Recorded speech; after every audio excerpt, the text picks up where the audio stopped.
Hello again and welcome to the program. We begin this hour with Russia's President Vladimir Putin, who is accusing the West of deliberately creating a scenario designed to lure it into war and ignoring Russia's security concerns over Ukraine. In his first direct public comment on the crisis for nearly 6 weeks, a defiant Putin showed no sign of backing down from security demands that the West has called non-starters and a possible excuse to launch an invasion, which Moscow denies. Mr. Putin was speaking after meeting Hungary's Prime Minister Viktor Orban in Moscow. Russia has massed more than 100,000 troops on the Ukrainian border, and Western countries say that they fear Putin may be planning to invade. Russia denies this, but has said it could take unspecified military action unless its security demands are met. Western countries say any invasion will bring sanctions on Moscow. Mr. Putin says, though, that Moscow is open to more talks. As you know, we have been promised by NATO that it will not advance its infrastructure 1 inch further eastwards. Everybody knows that. Today, we see where NATO is: Poland, Romania, the Baltic states. They said one thing and did another thing. As the people say, they played us, simply lied. Okay, that's fine. Then, the US withdrew from the Missile Defense Treaty. We tried to talk them out of it for a long time. This is one of the foundational treaties for ensuring security in the world. Nevertheless, the US did what they did. They withdrew, and now, the launching pads are in Romania and soon to be in Poland, if not already. Let's imagine that Ukraine is a NATO member. It is fully packed of weapons. It gets advanced attack means like those in Poland and Romania, and it starts an operation in Crimea. I don't even talk about Donbass. Crimea is a sovereign Russian territory. Let's imagine that Ukraine is a NATO member state and it initiates a military operation. What should we do then? Should we fight against the NATO bloc? Did anyone think at least something about that? Apparently not. At the same time, we can hear public statements saying that if Ukraine fulfills the Minsk agreement, it will fall apart. No one thought that if it poses such threats for Russia, it poses the same threat for itself. We should find the way to ensure security of all participants of this process: Ukraine, European countries, Russia. It is possible to do only through a serious, thoughtful attitude to documents proposed by us. In the meantime, shortly after Russia's President Putin said Moscow is willing to talk more about easing tensions over Ukraine, the Biden administration endorsed more diplomatic negotiations. We heard from President Putin a variety of things. I will leave it to the Kremlinologists out there, budding, professional, amateur, otherwise, to read the tea leaves and try to interpret the significance of those remarks. For our part, we don't necessarily need to do that because we know that a formal response from the Russian Federation is forthcoming. We heard that again today from Foreign Minister Lavrov. So we have been clear and consistent since we started this process that there are areas where we believe there is maneuverability, that there is room to engage in substantive discussions together with our allies and partners with the Russian Federation on areas. And for the latest, we can cross to Arise correspondent Philip Crowther, who is in Kiev. Philip, good afternoon. We've heard for the first time directly from President Putin. He's accused the West of trying to draw Russia into a war, but he's apparently open to more talks. What should we take away from Mr. Putin's comments?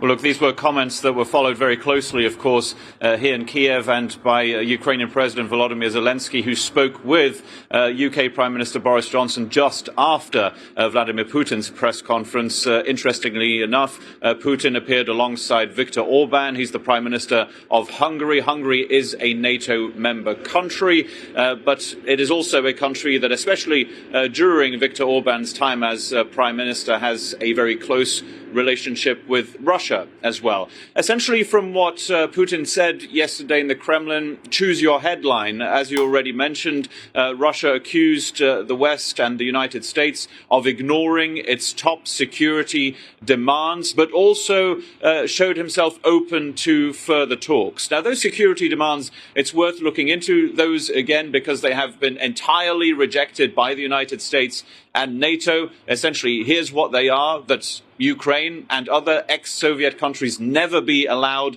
into NATO, that offensive weapons be removed from the border with Russia, and that there should be no NATO troops in Eastern European countries. All of that entirely rejected by NATO and the United States. Now, when it comes to talks between Russia and whoever might be available, most likely the United States, of course, high-level talks have already happened. They happen very regularly between U.S. Secretary of State Antony Blinken and Russian Foreign Minister Sergei Lavrov. There could very well be more phone calls and maybe even a meeting between them in the future, and maybe further along another meeting between Vladimir Putin and U.S. President Joe Biden. We are not there yet.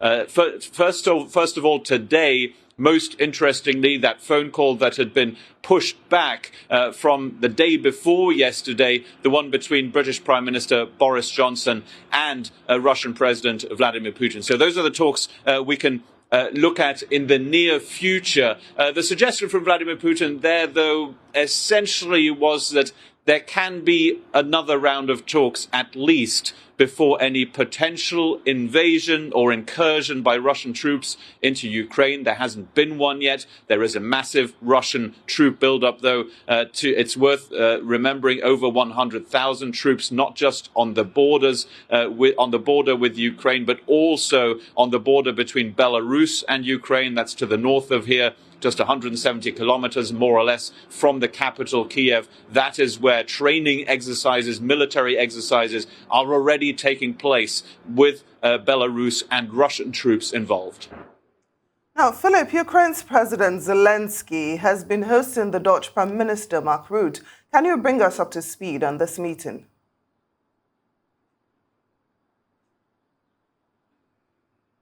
Yeah, they've already given their press conference. The Dutch Prime Minister Rutte and Volodymyr Zelensky, the Ukrainian president. Essentially, what we're seeing here today, here in the Ukrainian capital, is another European leader, one of many coming here this week to show their support for Ukraine in this standoff with Russia. Just yesterday, the Polish Prime Minister was here, as we already mentioned. Also, the British Prime Minister Boris Johnson. We are expecting the foreign ministers of France and Germany here at the beginning of next week, and very likely that Erdogan of Turkey, the Turkish president, will also be here this week. Now, here's what we heard from the Dutch Prime Minister Rutte. First of all, the solidarity with Ukraine, of course, the openness to talks between maybe even Ukraine and Russia. There is no sign of that right now. More likely between the United States and Russia or other NATO countries, like, again, for example, phone call between Johnson and Zelensky today. But there was also something similar to what we heard from the British Prime Minister yesterday, that there would be sanctions coming from the Netherlands in case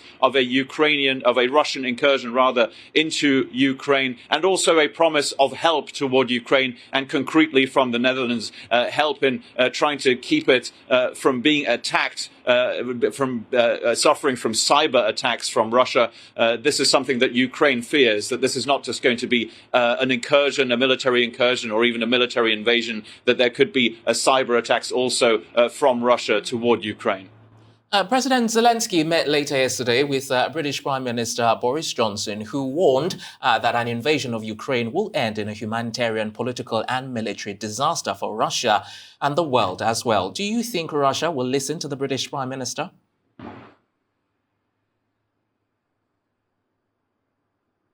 Well, look, it's unlikely, but Russia and its president, Vladimir Putin, will get a chance to respond very, very soon indeed. That phone call between Boris Johnson, the British Prime Minister, and Vladimir Putin, the Russian president, coming up today. Might be a little bit awkward, of course, after what Boris Johnson said here in Kiev yesterday alongside Volodymyr Zelensky, the Ukrainian president. And, of course, the most interesting thing in part at least, was that these two leaders spoke in the future tense about a war with Russia, not in the conditional. With Volodymyr Zelensky, for example, saying that this is going to be a European war. This is going to be a fully fledged war. And then Boris Johnson, the British Prime Minister, saying this, that the Ukrainian army will put up a fierce and a bloody fight. Johnson also saying that some important sanctions coming from the United Kingdom would be put into place automatically as soon as the first Russian toe cap crosses further into Ukrainian territory. Those are the words of Boris Johnson. Unsettling words from those two leaders because there seemed to be almost an inevitability of war between Ukraine and Russia. Of course, we should mention there's a reason why Boris Johnson talks about a further incursion into Ukraine. There is an ongoing war here since 2014 between Ukraine and Russian-backed separatists in the Donbass region in the east of the country, and of course Crimea, which was very much Ukrainian before 2014, was then taken over by Russia as well. Interestingly enough, also coming from Volodymyr Zelensky, the Ukrainian president, he seemed to move back from his earlier statements that maybe the United States had exaggerated the threat of a future Russian incursion. He stepped away a little bit from that yesterday during that press conference here in Kiev alongside Boris Johnson. Well, for bringing us up to speed on all that's going on. Thank you so much, Philip Crowther, live from Kiev.